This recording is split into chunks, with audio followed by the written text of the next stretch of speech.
rōreatanga. Kokoto nei, hoki te timatanga, me te whakaotinga, mai āmo tau, I tūmanako atu nei.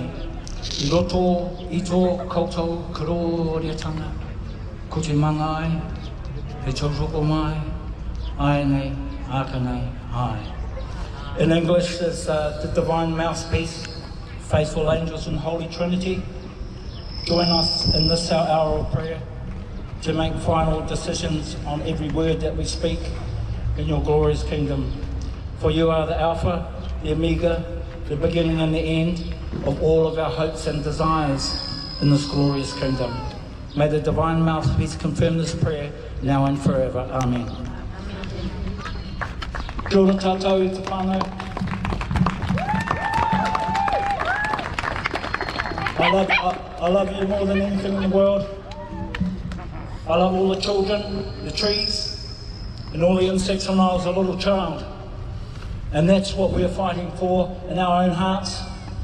But give your love to your friends and your families. Be not bitter in your heart, for when united we will win. We will always win because we have the love in our hearts. It's love that will defeat what we know is tyranny.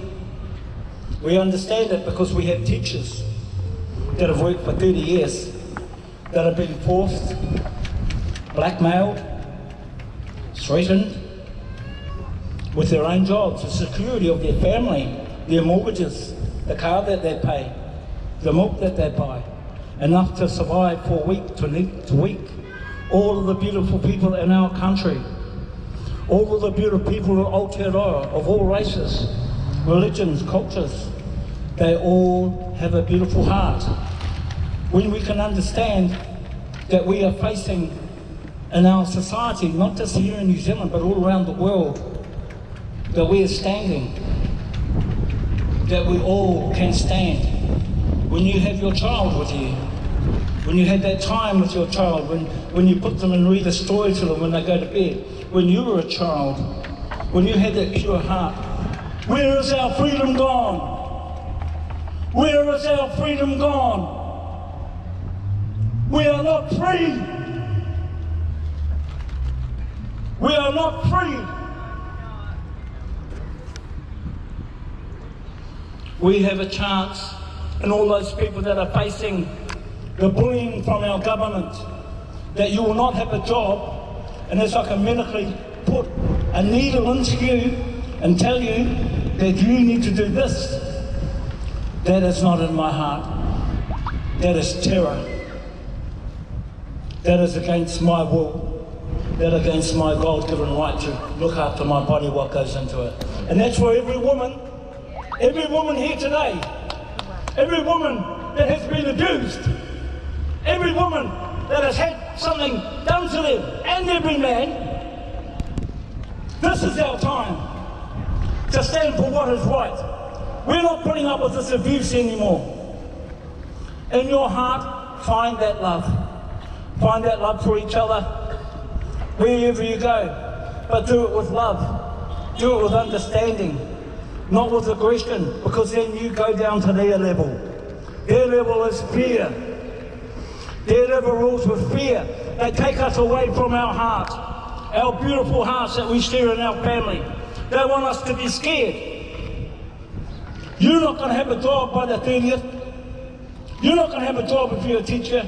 You're not going to have a job if you're a nurse. You're not going to have a job if you're a policeman. Well, is that right? Is that right? Is that what our country's come to? And now they're out here with their so-called jabathon, using all the marketing tools of the telephone. Remember telephone, everyone? Remember telephone? An amazing time, goodwill, love. They're using all the marketing tools to hoodwink the people that we love. And they're beautiful, but they're only doing what they feel is right in their heart because they're good citizens, so they think. But when you've got a leader that brings in 4:30 in the morning, during lockdown, an abortion law, and those people that know that abortion law, after 20 weeks, with 2 doctors' consents, they can abort a baby right up until birth. That is hell on earth, I'm telling you now. And if we don't stand now and realise that they are taking the children from us before they're born, we are not free! We are not free! We are not free! We are not free! We are not free!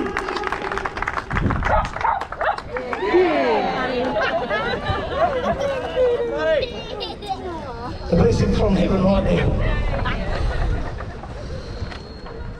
My beautiful people, our beautiful people, Aotearoa, New Zealand, and all the people here today, we send a blessing out to Aotearoa, New Zealand, a blessing that will rock the foundations of this country, a blessing in our hearts, a blessing in our minds, that we, all of us here today, that we can be the best that we can possibly be in our heart and our mind, to make sure that we can be the best people that we can be.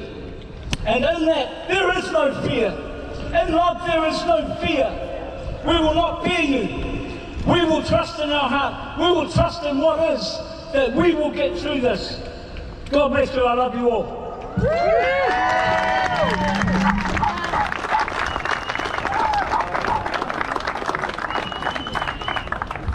What's up, team? Excuse me if I say anything inappropriate around the young ages and stuff, but this is my first ever peaceful protest or rally or anything like that, and I thought there's no point coming here and not jumping on this mic, because I can't talk to every single one of you, but I just want to say kind of how this lockdown has affected me and kind of how I can see through it. You know, obviously COVID is dangerous, it's definitely a credible threat, but it's blown out of proportion from the media, and yeah, I just want to touch on a couple of things that are affecting me and remind us all that we need to keep humble and keep grateful for the things that we do have. Unlike the rest of the world, we're put in a pretty fucking big situation, and we need to stay aware of that and still be respectful to others and respectful to the laws that have been put in place, even though we might not agree with it. So yeah, I've just moved back to Palmy after working a pretty good job in Auckland. I came back down here because my mum kind of got a bit worried and I was living in my van. So shout out to my boys in their vans up in Auckland and everywhere else in New Zealand that don't have a place to fucking isolate properly like they tell us, go home and isolate. What if you don't have a bloody home? Well, yeah. So I don't have a home. My mum invited me back to come back, she's worried. But now we're dealing with complications like, she's super worried that if it comes here to Palmy, we were having this argument yesterday and it was like, because she's got COPD, which is basically like stage 1 lung cancer, so she's vulnerable. She got vaccine, and I totally agree with that, you know? If you're vulnerable, you can't go with what you can get, but for me, I believe that my immune system's going to be strong enough to counteract COVID, and I would isolate. Anyway, blah, blah, blah.